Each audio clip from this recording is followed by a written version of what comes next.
Hello යාළුවනේ, අද අපි මේ වීඩියෝ එකෙන් බලන්න යන්නේ ඔයාගේ දැනටමත් තියෙන iTech DVR එකට hard disk එක කොහොමද නිවැරදිව fix කරගන්නේ කියලා බලන්න. ඔයා මේ මෑතකදී purchase කරා නම් අපේ අලුතෙන් ආපු iTech DVR එකේ මේ white color edition එක තමයි ඔයාලට බලා ගන්න හම්බෙන්නේ. මේකට අපි hard disk එක දාගන්න විදිය A to Z අපි මේ වීඩියෝ එකෙන් බලලා ලේසියෙන්ම වැඩේ කරගමු. ඉතින් ඔයාලා මේ DVR එකට hard disk එක දාගන්නව නම් ඔයාලට DVR එකේ මේ විදිහට පිටිපස්ස පැත්තට හැරෙවුවන් පස්සේ බලා ගන්න පුළුවන් මෙතන එන හතරක් තියෙනවා.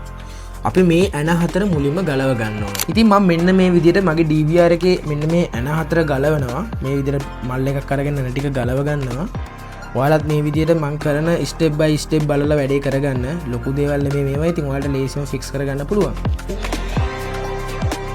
ඉතින් මම මෙන්න මේ විදිහට ඇන හතර ගලව ගත්තා. ඊට පස්සේ මේ කේසින් එක මේ තියෙන උඩ තියෙන හවුසින් එක අපි පරිස්සමට මෙන්න මේ විදිහට ගලව ගන්න ඕන. ඉතින් මම මෙන්න මේ විදිහට DVR එකේ හවුසින් එක ගලව ගත්තා. ඔයාලට ඉන්ටර්ෆේස් එක ඇතුළේ බලා ගන්න පුළුවන් වෙන්නේ, ඉන්සයිඩ් එක බලා ගන්න පුළුවන් වෙන්නේ මෙන්න මේ විදිහට. ඔයා අනිවාර්යයෙන්ම hard disk එක දාගන්න කලින් මෙන්න මේ කේසින් එකේ මෙතන මේ කනෙක්ටර් එකත් එක්ක තියෙන වයර් එක අනිවාර්යයෙන්ම disable කරගන්න. නැත්නම් ඔයා hard disk එක high කරන්න ගිහිල්ලා මේ වයර් එක ඇදුනොත් අනිවාර්යයෙන්ම මේ කනෙක්ටර් එක ගාව damage වෙන්න පුළුවන්. ඉතින් මම මෙන්න මේ විදිහට මේක disable කරගන්නවා. ඉතින් disable කරලා මේක පැත්තට තියාගන්නවා. ඉතින් මම ඊට පස්සේ අර විදිහට disable කරගන්නවා. disable කරගත්තම පස්සේ ඔයාලට බලා ගන්න පුළුවන් මේ DVR එකේ SATA කේබල් එක. SATA කේබල් එකේ වගේම තමයි මේකේ තියෙනවා crimping SATA report එක තියෙනවා. ඔයාලට power එක ඒ ඔක්කොම data ටික යන්නේ මේ කේබල් එකෙන්.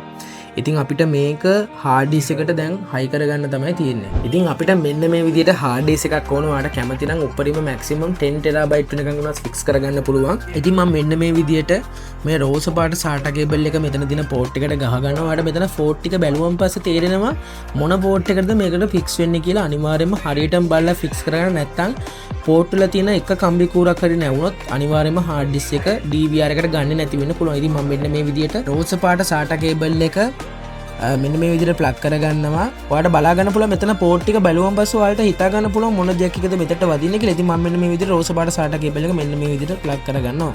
ඊට පස්සේ අනිත් තියෙන කේබල් එකත් මම මෙන්න මේ විදිහට ප්ලග් කරගන්නවා.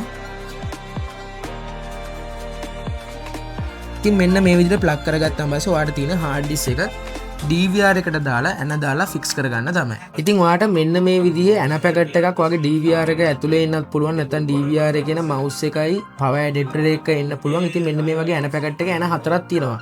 අපි අනිවාර්යයෙන්ම DVR එකට hard disk එක දාලා ඇන තද කරගන්නව නම් ඔයාලට බලා ගන්න පුළුවන් මේ DVR එකේ පිටිපස්සේ මෙතන සිදුරු හතරක් තියෙනවා. මේ සිදුරු ගොඩක් තියෙනවා. හතරක් නෙමෙයි හයක් විතර තියෙනවා. ඉතින් අපිට මේකට hard disk එකේ තියෙන සිදුරු ටික ගන්නට සෙට් කරලා එතනට ඇන ටික දාගන්න තමයි. ඉතින් මම මෙන්න මේ විදියට hard disk එකට ඇන ටික දාගන්නවා DVR එකත් එක්ක fix කරගන්න.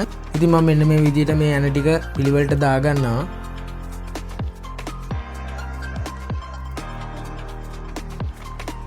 ඉතින් ඔයා මෙන්න මේ විදිහට ඉතුරු වෙන හතරක් දාගන්න. ඉතින් ඇන ටික දාලා ඔයාට බලා ගන්න පුළුවන් අර අපි කලින් disable කරගත්ත housing එක. ඒ housing එකේ ඔයාට මෙතන මේ port එක බලා ගන්න පුළුවන් අපි ඒකයි connect කරගන්න ඕන. ඉතින් මම මෙන්න මේක මෙන්න මේ විදිහට connect කරගන්නවා. connect කරගෙන ඔයාට තියෙන්නේ ඊට පස්සේ කලින් විදිහටම housing එක පිට කරගන්න. ඉතින් මම මෙන්න මේ විදිහට housing එක පිට කරගන්නවා. ඉතින් ඔයාට ඊට පස්සේ තියෙන්නේ අපි කලින් මුලදිම ගලවගත්ත ඇන හතර මෙන්න මේ විදිහට ඇන හතර බලලා fix කරගන්න.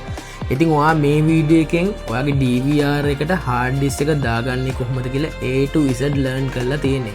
ඉතින් වැඩි විස්තර දැනගන්න ඕන නම් අපේ ටෙක්නිකල් නම්බර් එකකුත් දාලා තියෙනවා. මම ටෙක්නිකල් නම්බර් එකත් මතක් කරා නම් 077යි 760යි 72යි 63 නම්බරයට කතා කරලා වැඩිදුර විස්තර දැනගන්න පුළුවන්. ඉතින් තවත් වීඩියෝ එකකින් හම්බෙමු.